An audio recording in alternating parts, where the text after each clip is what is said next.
Welcome. I am super excited that you are here. We are going into the world of my friend Shadi.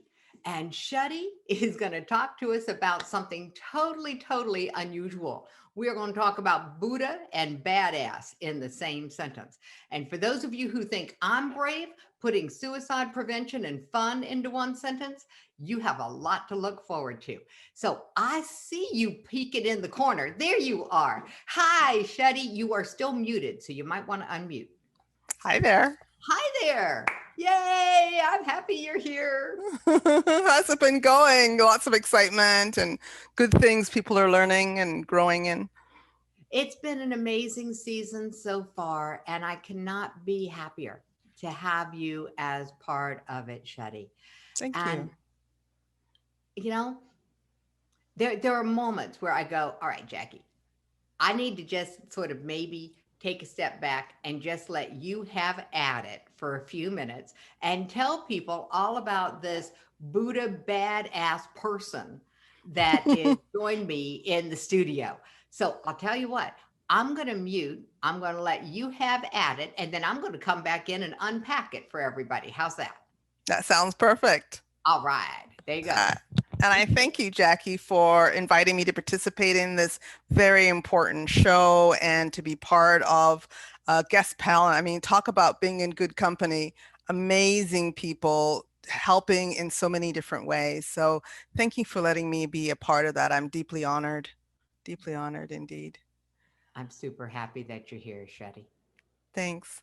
And thanks for giving me the space. Hi, everybody. I wanted to just share some core ideas so you kind of knew where I was coming from in my responses to Jackie's questions, which you will get to. This is just going to take, I don't know, maybe 5-10 minutes just to share these principles. I want to start by sharing a video actually with you, and then I'll come back and we can chat. Okay, so here we go. So when you share the screen, remember to check the little box that says share computer sound. And Yep. that's Zoom tip number 1 today. Or okay, or sounds good. Thanks, Jackie. Okay, here we go. Into the matrix. Where are you? Little girl with broken wings but full of hope. Where are you? Wise woman covered in wounds. Where are you? Where are you? Where are you? Today is the day I will not sit still and give in anymore. Today I rise. I am bruised, but I will get up and walk again. Today, I rise. I don't care if you ignore my beauty. Today, I rise. Through the alchemy of my darkest nights, I heal and thrive. Today, I rise. Today, I rise. I move through the world with confidence and grace. I open my eyes and I am ready to face my wholeness as a woman and my limitless capacities. I will walk my path with audacity. Today I rise.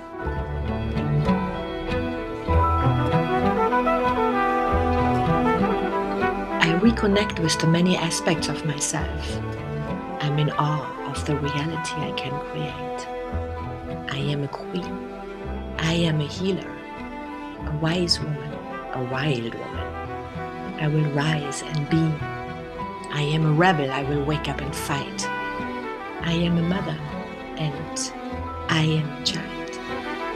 I will no longer disguise my sadness and pain. I will no longer suffer and complain. I am black and I am white. There's no reason to hide. Where are you? Where are you? Where are you? Where are you?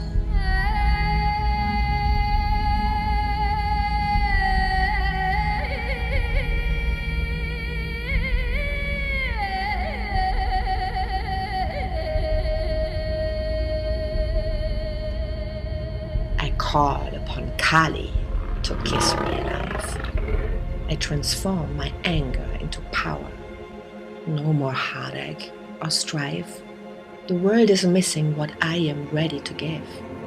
My wisdom, my sweetness, my love, and my hunger for peace.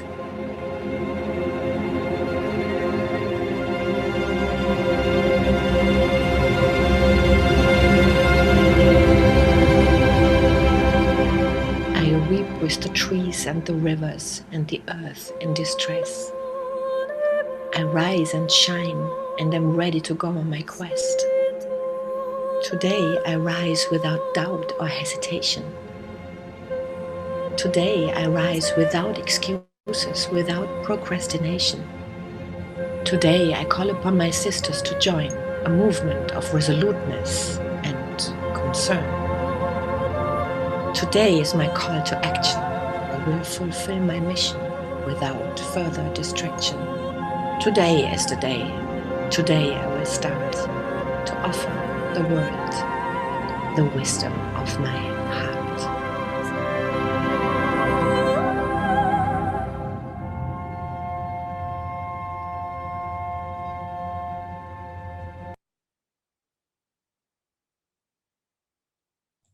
Well, that was That video always brings a few tears to my eyes. And when I'm talking about being both a Buddha and a badass, sorry, I'm getting a little emotional. When I'm talking about being a Buddha and a badass, I'm talking about being committed fully inside of ourselves to the love that's in us and the gifts that we can give into the world. So that commitment can play out in all kinds of ways. It can be the way that you're raising your child. It can be the way you're speaking up to help others. It can be protecting and serving. It can be digging a ditch. It's not what you're doing, it's the attitude or the place you're coming from when you're doing it. And the place that I'm talking about, when it's the place you're coming from, the Buddha that you are, from the Christ that you are, from the Martin Luther King Jr. that you are, from the Mother Teresa that you are, is a place of love, grounded in that place of love. It's also coming from a deep alignment with yourself, your inner values that want to make a positive change in the world. So that's what I mean when I'm talking about being a Buddha. And I'll say this, it's a hard taskmaster in some ways, because if we don't do it, if we don't actually answer the calling, it eats at us, right? What can sometimes appear as depression, as anxiety, right, as a form of suffering, is actually that gap between how we're living our lives and the true mission we're here to serve. And as I say, that mission is self-defining. Nobody else can tell you what that is. And it's deeply rooted in actually who you are. So my call to you today is to step fully into your own Buddha nature, right? Your own Christ nature. That calling inside yourself to serve and contribute to the world. It's actually, when you look at the core human needs, the need to contribute is an important one of them. Very important part of it. It helps us grow. It helps us have a sense of purpose. It has us feel connected. So it actually fulfills many of the other needs. It gives us a sense of importance, that we belong here. It actually helps us fulfill all our other needs in one go. So part of it, I think, and where people get, I think, a bit turned around about it, is not seeing how they can actually live that in their lives. So you don't have to be Martin Luther King Jr. You don't have to be Mother Teresa. It doesn't have to be big. It just has to be true, right? It just has to be true. So I think the place to start is to recognize that each of us has walked a unique path, a unique path in life. There is literally no other human being who's ever lived or who will ever live in the future who has walked and done the combination of things that you have, who's had the experiences, who's had the lens that you've had because of those experiences. Nobody else has that. So it has inherent value in terms of what it can contribute to the world. That's why we have voices, so that we can express that into the world. And at the same time, know that everybody else is the same unique gifts. Each of us have as unique gifts. That's why we have ears. That's why we have eyes, so that we can see and hear and experience other people's gifts at the same time that we are sharing our own. And in that sense, be in community, be connected, be relating to each other, and again, grounded in love. So we have this amazing opportunity to learn and to give. And that is what I mean when I'm saying being a Buddha, right? Being a Buddha in that sense. Now, being a badass is an interesting other side to this. And I raised being a badass for a very important reason. And that is that we can't be limping along in our path, in our contribution to the world, right? We have to give it fully. We have to commit, right, fully to it. As William Hutchinson Murray said, until one is committed, there is hesitancy, the chance to draw back, always ineffectiveness. Concerning all acts of initiative and creation, there is one elementary truth, the ignorance of which kills countless ideas and splendid plans. The moment one definitely commits oneself, right? Commits oneself, the providence moves too. All sorts of things occur to help one that would never otherwise have occurred. A whole stream of events issues from the decision, raising in one's favor all manner of unforeseen incidents, meetings, and material assistance, which no one could have dreamed of or even foreseen.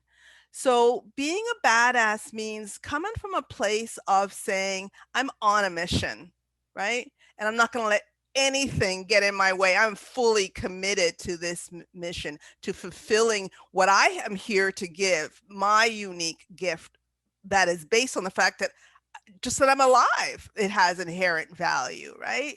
So it's to know the enemies of that commitment. And most of them, quite honestly, are internal enemies, right? What's arrayed inside of us in terms of the fears that we have, in terms of the resistance that we have, the self-loathing, the fear, that fear of success, the fear of failure, all the things that we fear create a kind of block to us fulfilling our mission. I'm going to call them their dragons.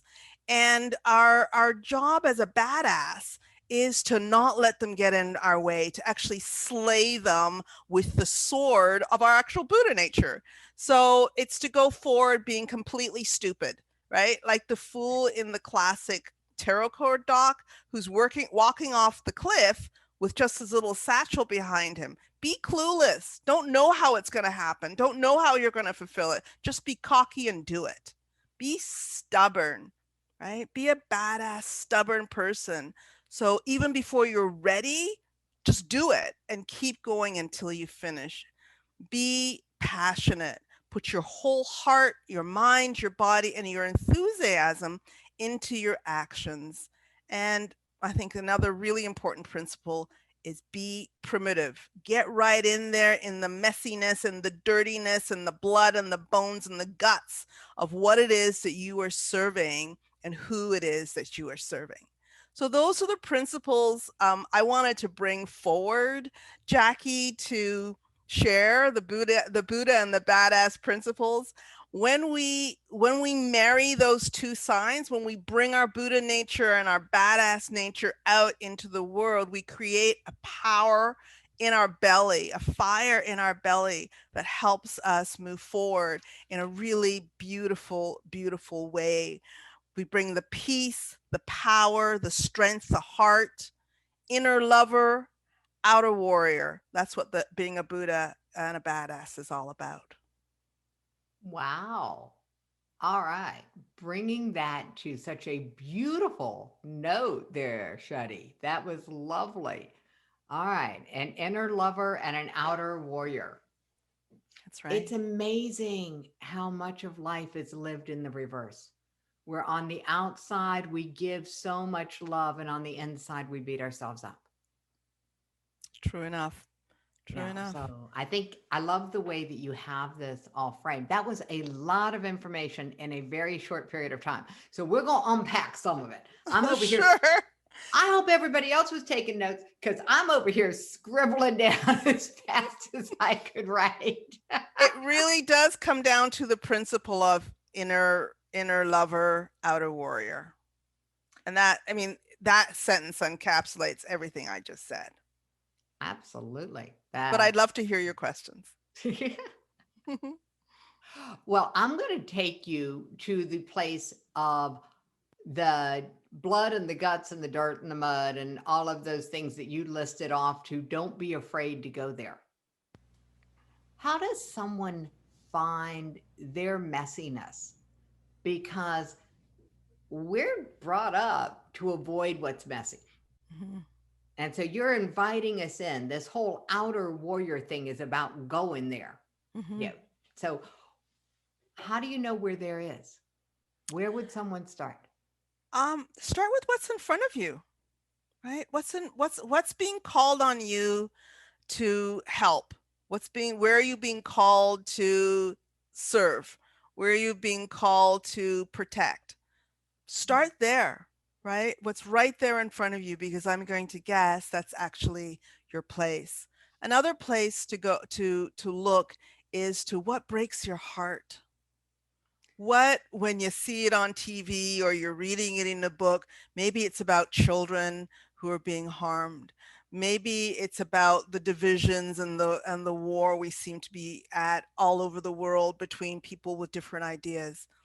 I don't know what it is for each individual person, but if something's breaking your heart, it's making you just feel, in your kind of sick to your stomach and making your heart sore, it's calling you. It's calling you to participate in changing it in some way. So look to your life and look to your heart. All right, Shadi, here it comes. You knew it was going to come. Bring it. What started you on this journey? What broke your heart? So as so many of us, I come from a family that had a lot of pain. So we were refugees from apartheid South Africa. And I feel so blessed. My parents very wisely decided to leave South Africa for their children's education.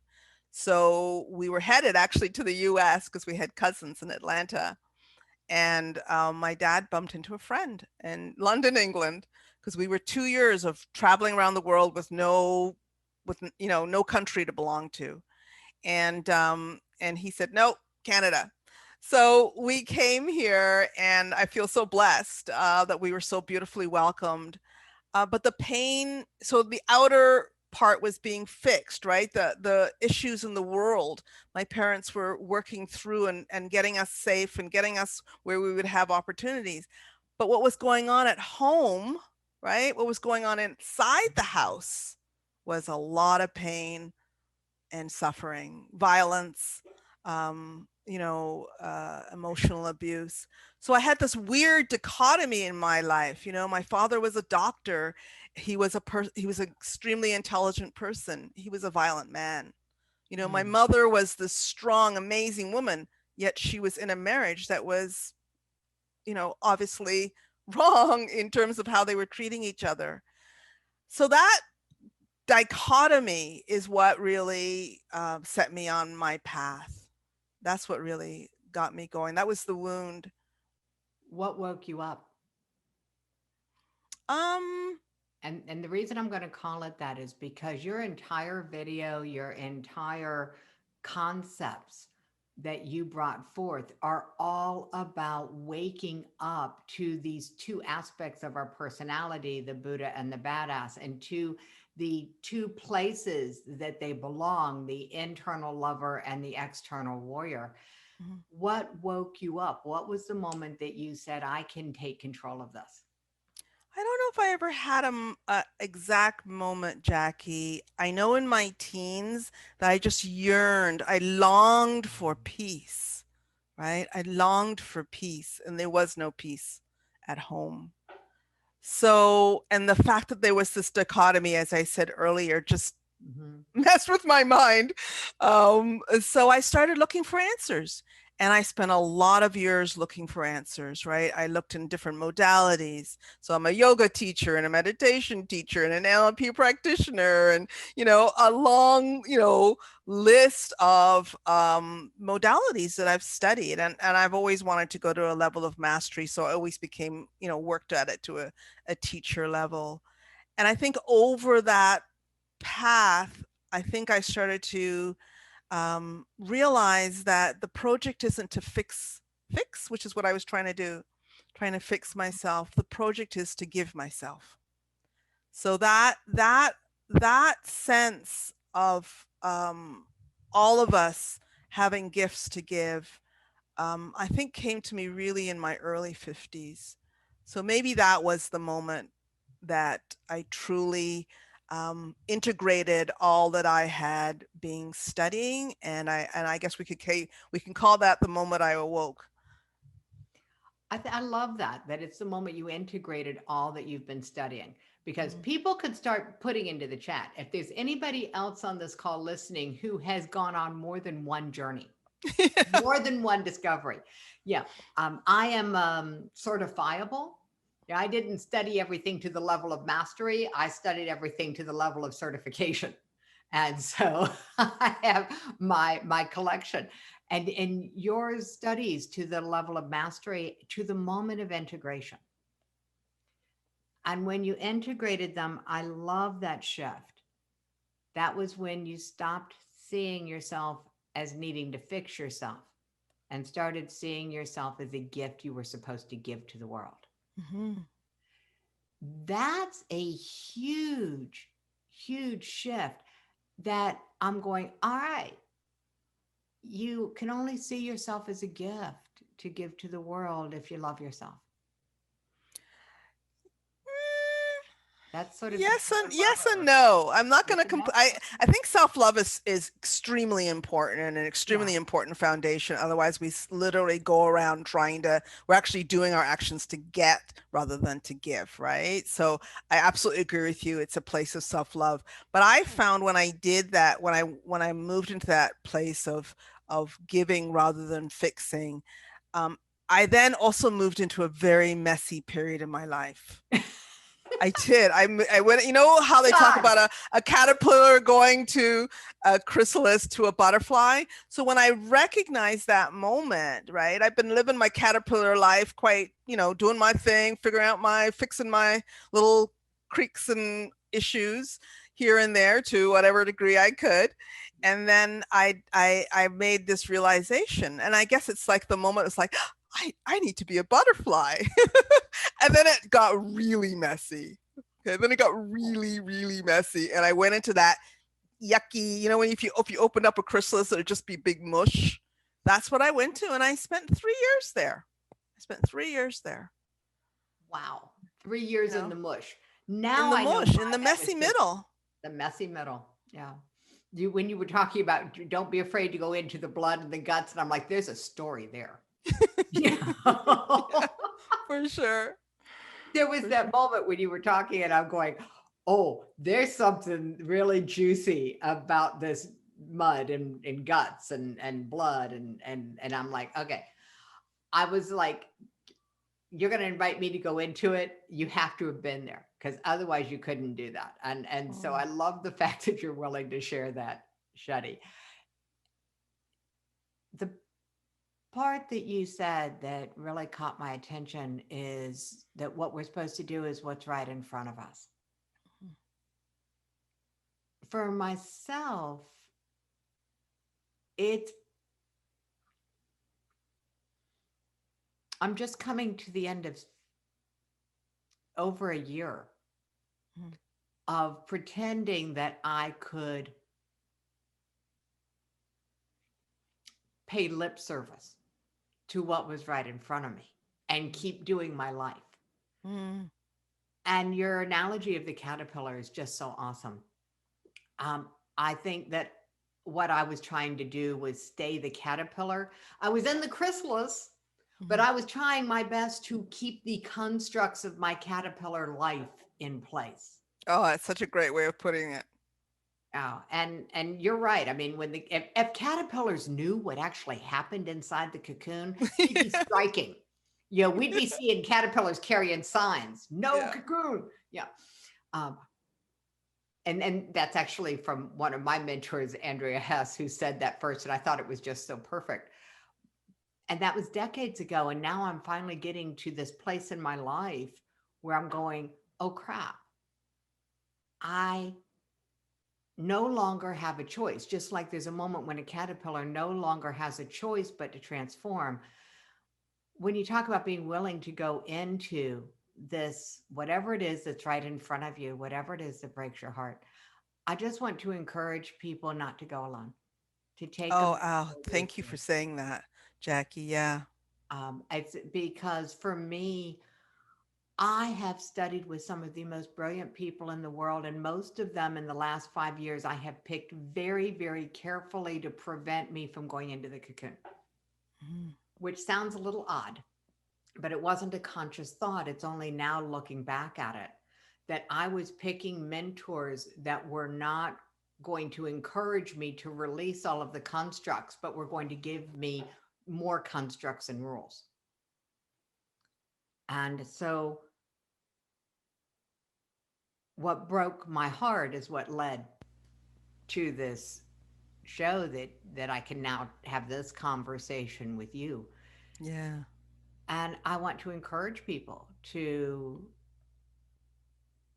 imagine what your life would be if you let yourself evolve into who you could be or who you need to be to do what you're feeling called to do in the world and what that might look like. Because that Yeah. video was lovely. Oh, yeah, absolutely. And I think it's important also to recognize that there's been this, I think, myth that, follow your bliss. And I'm Oh, not saying don't be, don't enjoy and have joy and yeah, yeah. experience bliss. I'm by no means dissing bliss, but it's often in some of the more challenging places that we actually find our work to do in the world. I know your story, Jackie, that I'm sure you've shared on the show already about how you came to be doing what you're doing. And it's from a place of, what was right there in front of you in your own family, a need and a recognition that you bravely and courageously stepped into because Oh, the love no, I was didn't. because the love was so deep. And I was also going to say, you know, uh, I recognized that and immediately went into 3 years of messy. Mm. Um, and that's to say that you don't always have courage, right? You don't always have strength to step in to what it is you're being called forward into, and that's okay too. It's okay to kind of just move through it. I just kind of whacked around and wandered around and used up all my savings and did all kinds of tried different things and tried to follow my curiosity and bit by bit. It's an iterative process, right? You Hmm. don't have to know what's at the 100 miles from now. You just have to be able to see just right what's in front of you. Yeah. So I just want to encourage people. I do have a meditation I was going to share, not to actually do the meditation, but just to share the steps to help people slay the dragons that sometimes get in the way of our ability to, step into whatever it is that we need to do. Is it okay if I share that now? It's absolutely perfectly okay. And I'm just laughing because I'm thinking we're going to end up calling this episode with you. Mhm. And then there were dragons. the Buddha, the badass, and then they were dragons. That's right. Yeah, I mean, that's just So perfect. Okay. And thank you for not doing the meditation, because we have people listening on podcasts and we don't know if they're driving or not. So sure. if you feel yourself with your eyes closing as she starts talking, because you do have this wonderful melodious voice, then stop the tape if you're listening to this. And if you're listening to it live, don't drive. All right, here we go. Fair enough. Go for it. I am literally going to read my notes for the meditation. So I do hope nobody falls asleep, but if you do, open your eyes, open your eyes. And I'll share this with Jackie, my notes, and so that you can do this. I see people putting in the chat, can we have a link to the video And I shared at the we've got beginning? that covered. Absolutely happy to do that. I think Katie has it. Yep, we've Katie's got that our- covered. So we'll get the chat. You go Okay. right ahead and help us meditate. Sounds good. So the first step is to generate that bliss that I was making fun of. And the ways that you can do that are a couple of, you can think about something that, somebody you love, something you feel really good about, something that you're really grateful for. In some way, generate that. You can even do it physically. Just have a quick Google, look up in the breath of joy, which is a very simple, takes 3 breaths and it literally generates a feeling in your body. You could dance. You could do a few deep breaths. So that's your first step, is generate an experience of aliveness, of joy in your body.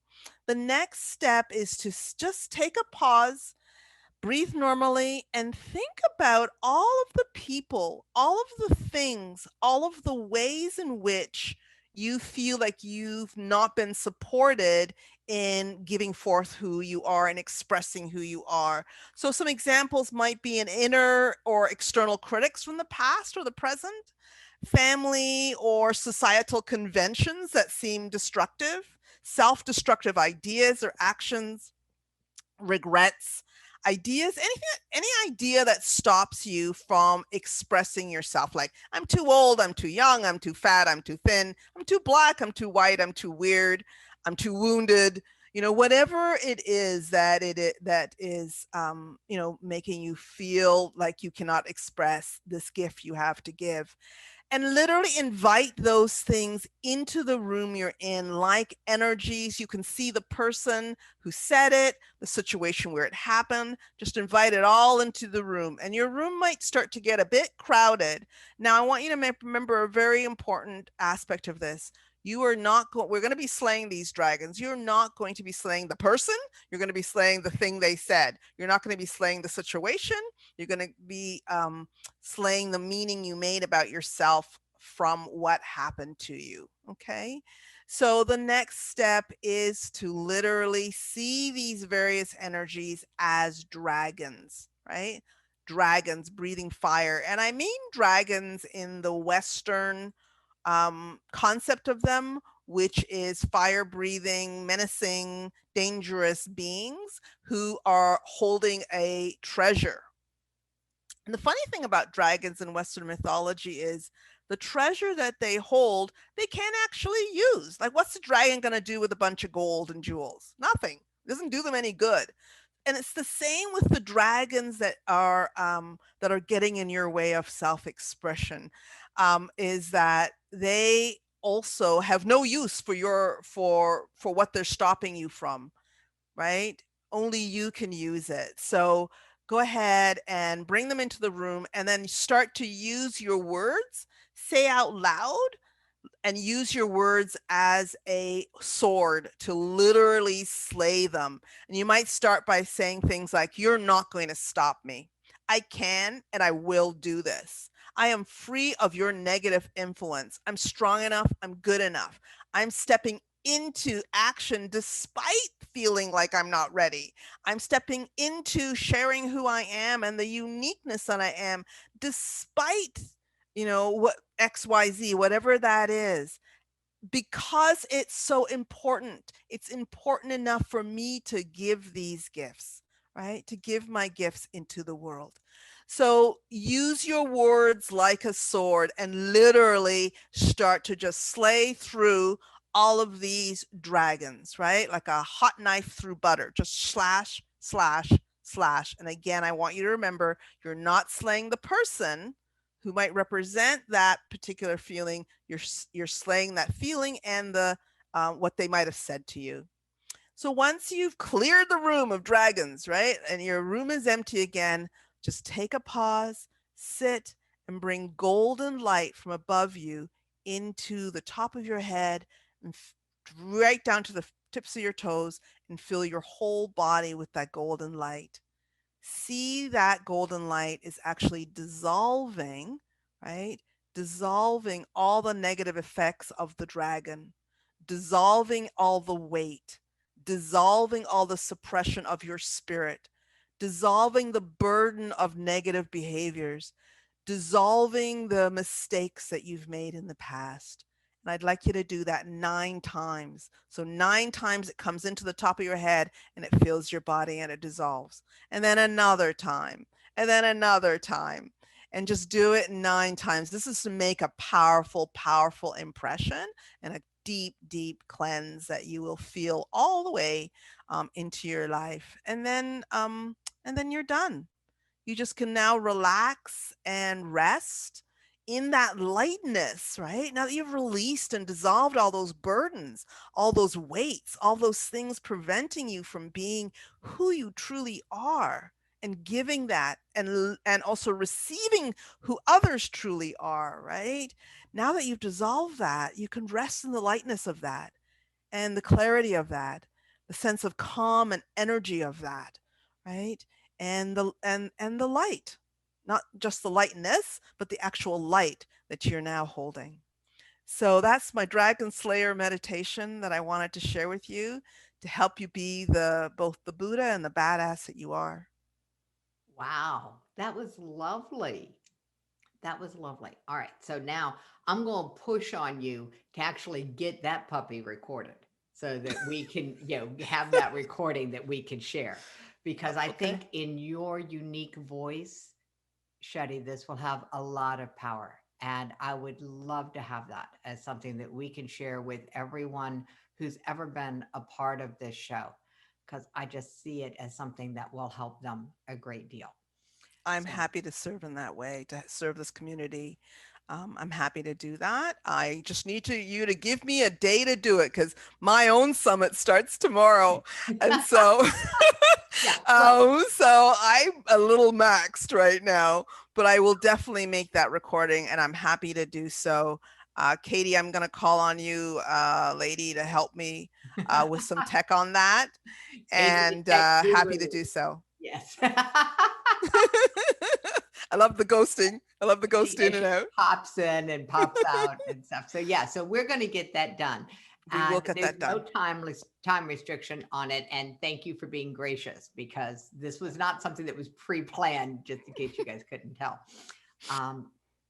You said something really, really lovely in all of this, which is the difference between the words and the meanings and the people. Mhm. And that's a huge distinction. And so I want to invite people into that there's a difference between the people in our lives and the words and the wounds that we might associate with them. Mhm. And so thank you for making that so beautifully clear in Yeah, that meditation. absolutely. Yeah. No, it's important. Everybody's on their own journey and I don't, there's very, very few people in your life, I'm sure, if any, who intentionally try to hurt you. They're just doing the best they can. But the hurt happens, right? The hurt's real. Mm. So and we are meaning making machines, right? Something happens to us and we make it mean something about us, right? It's not, oh, this happened to me. It's this happened because I'm, fill in the blank. So we make things mean something about us, and that's actually where the pain is. It's actually in the meaning of ourselves that we derive from what happens to us. Oh, you hit a mouthful. For me, my aha moment, yeah, I tried to pin you to one. I actually have one on this concept for myself, Mm-hmm. which is the moment I realized that dirty dishes in the sink didn't mean someone didn't love me or that they Mm, were lazy. It didn't mean anything other than there were dirty dishes in the sink. absolutely. And it was like, wait a minute, where did I get all of this craziness from? And the reality is that we are in a world and a society that assigns meanings almost randomly. Hmm. It seems like when we start peeling it back and going, wait a minute, where'd this come from? And it's just a culturally accepted thing that there has to be a meaning. But what if it just is? Absolutely, Jackie. I do also want to point out that making meaning is a survival and evolutionary advantage, Mhm. right? So I call it and I know other people do too, it's not something I made up, the poison berry syndrome. So if you go and, imagine yourself 1,000 years ago and there's a big bush of lovely berries and you go and you eat them and yum, yum, yum. And then you come across one and you eat it and you fall over and die. Your compatriots are going to say, gee, what was different about that berry from everything else? Oh, it had this color skin and it had this, Mhm. and they would describe it in excruciating detail. And they would understand that this is what had killed you, even if it may not have been. Let's say one actually had passed away from a heart attack. So making meaning is our way of surviving. It's our way of saying, this is going to help me, this is going to hurt me, right? So we're not going to stop making meaning. It's Right. not like it's something we can avoid, but we can be conscious. That's why we develop the neo-context, right? We can actually say, okay, that's the meaning I made. Maybe I made that meaning when I was 5 years old and hello, it's no longer relevant, right? Or maybe I made that meaning without knowing all the information.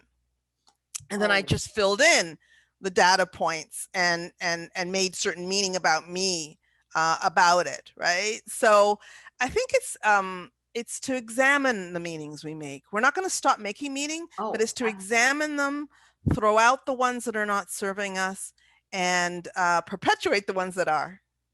Well, you said a mouthful, and I'm going to unpack it a little bit because the concept of meanings being assigned at a time we don't even remember, that they're assigned in childhood. Our brains build out the fastest between the ages of 1 through 6. Mhm. And that's also where we start putting in these initial bedrock associations. And so they absolutely rule our lives Mhm. until we get to a place where we start wondering, is there another meaning? Yeah. Is there another perspective? Mhm. And there's a gentleman who's making great inroads in the world. He's an Education for Employment is his world organization. And he was at a street one day with his daughters and they were waiting for the crosswalk. This is New York City, I believe. And they were waiting for the sign to come up that says walk. And he took it as an opportunity to give his children a chance to see the world differently. And he said, what does it say? And they said, don't walk. And he says, what does it mean? They said, we have to stand here. And he said, well, what else could it mean? What if it meant we're supposed to run? And his point was that we are locked in sometimes by what meanings we've already assigned that we forget to question. What Mhm. else could this mean? Mhm. And I love the invitation that you put into everything that you have shared today, that there's this invitation to what else could this mean? Mhm. And where can you evolve that awareness? Mhm. This is really, really cool. All right. So we're going to do a couple of things because I want to not let you go without coming back to unpack a little more on this. Sure. But I also want Katie to go ahead and share the link to your gift for everyone. I hadn't even noticed what your gift was. I had noticed it before, but I hadn't refreshed my memory. Okay. So this is on me. When I said about not going into this alone, and I love the fact that your gift is some one on one time with you. This link is only for the people in the show because your time is that valuable. So if you are here, realize this link is for you and it is a gift from Shadi for you. And so I want to make sure that people realize just how special this is. The good news for me is I'm on the show, so I can use the link. So, So can I share a little bit about what the gift is, or is that contained within the information? well, you gave us a description, and Yeah, okay. the description is really cool. It's about the action to fulfillment of your heart's desire. I'm assuming that hasn't changed any. Nope. Yeah. Next That's step it. or first step, clarity, focus, and inspiration. All of us could use a little more inspiration. So I'm grateful that you put that word in there. All right. So we've got a couple of minutes, and I want to just two things. One, if someone has something that they want some inspiration on, feel free to share it, because we could all share your inspiration and inspiring journey with you. And the other, Shadi, the tribal belonging that you brought up, the need to contribute. We're living in a day and an age where so many people feel very helpless when it comes to making a difference. We talked about going to what's right in front of you, and where the willingness to get messy might have to be present. What else? Is there another? Well, what I've been asking, I'm gonna bring it back to what's one more thing that people can do that will build their ability to be resilient and to thrive? To be honest with yourself about how you feel and to let yourself feel it. So we talked about what breaks your heart. I'd also like to add what pisses you off. I hope that's not bad language. No, What fine. makes you angry? What like, raise a little hell, right? Like what gets you saying, I don't think that should be that way. I want to change that. So that's another place. And then the other place that is very powerful is your joy, right? Where have you felt joy and you want to share that with others? Where have you felt inspiration and you want to share that with others, right? Where do you feel you are your best version of yourself? That might be your place to contribute, right? Because you're in that vibe. So that's where the follow your bliss actually makes sense. And the passion that you have can certainly bring you to a place of contribution as well. So all of these are feelings. All of these are places that we go inside ourselves, our inner wisdom. And I believe that your inner wisdom is your friend. I believe your life is your friend. And if you just take a moment to ask it questions and to listen, it'll answer you. So if you'd like to take it on as a practice, just get up every morning and very simply sit, breathe normally, think about something you're very grateful for, that you're glad of in your life. Put your hand in your heart and just say, what is your deepest desire today? And then just make a quick note. It'll take you 3 minutes. And then over time, you'll start to see patterns and threads, right? Don't be in a rush. We don't have to figure this out tomorrow. It's okay if we just sit with it and work with it over the next few days or weeks or months. I don't know what it's going to be for you. Could be yours. It could be 3 years like me. So just sit with that question. What is your deepest desire? And think of something simple that you can do that day, or something outrageous that you can do that day that can help you start to do that. And approach it with curiosity, not with this, I've got to figure this out. It's more like, I wonder what I'm going to find when I start asking that question. I wonder. Well, I like alliteration. I like lots of words with the same letter at the beginning. And so what came up for me as you were just describing that was deepest desire of the day. The design takes time to develop. There we go, another D. Or maybe the design takes time to discover. I like that. So there we go. Mhm. That takes us out of any pressure on this. And I loved the question. So, 3 to 5 minutes a day on this one topic that helps you be in the middle of your day. And I like being in the middle of my day now. Mhm. I spent a lot of my life living in the head space and the out there space. And so this is going on part of my morning routine. So I'm going to invite everyone else to do it too. And we will be talking about it in the VIP lounge in the chat. So we will go more and more into it. Shadi, this has Mm. been just a delightful conversation. Thank you so much for being Oh, willing thank to you. come on the show. Thank you, Jackie. It's been a pleasure. I'm excited to share this with people. I'm excited to meet with people one-on-one, to actually talk about your individual gifts and your own reflections.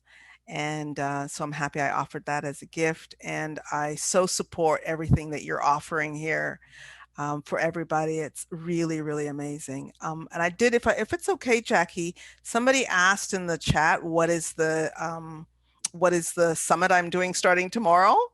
Well, Is it okay if I say? the answer is yes, and Mhm. because this is being recorded and is going to be seen at Right. various times from people, what you're up to might be different. So they're going to look in the show notes if they're watching the recording. And Mhm. so hang on to that thought for just a minute. Okay.